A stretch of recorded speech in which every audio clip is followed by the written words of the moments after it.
Hello, for today's video, magigisa tayo ng lentils. Ayan, first time ko makatikim ng lentils. So, naghiwa ko ng kamatis, ng luya, ng sibuyas, ng ampalaya. At ayan, nagpainit ako ng kawali at nilagay ko na yung bawang, sibuyas at saka luya. And hinintay ko lang na mag golden brown at maluto itong mga gulay na to. And then, sinunod ko nang ilagay yung kamatis. And then, syempre, lulutuin din muna natin ng konti. Itong kamatis, igigisa natin ng konti kasama yung bawang, sibuyas at luya sa mantika. And then, after nya, nilalagay na natin yung ampalaya, the bitter melon. Ayan. Ayaw ng lahat, pero paborito ko tong bitter melon. Ayan, kasi sobrang sustansya niya.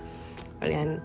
Hindi naman siya mapait. So, nilagay ko na siya. And then, next, yung nilaga ko for 1 hour na lentils. Ayan, medyo malapot siya kasi naubusan ng tubig. Ayan. Para siyang munggo, in fairness. Pero, mas bet ko pa rin yung munggo. And masarap naman siya. And then, after that, after ko maigisa, nilagay ko na yung chicken broth. Ayan.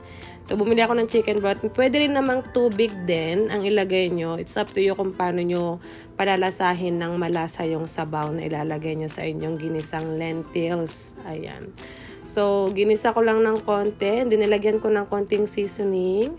And, pagkatapos kong igisa, kumulo ng konti, nilagay ko na yung bean sprout. Ayan, toge ang tawag nila dito, pero ayan, bean sprout, nilagay ko na din. And then, yung spinach after kumulo. Konting-konti lang, luto ito, mga 1 to 2 minutes. And then, pwede na yan siya kasi madali lang maluto yung ating spinach.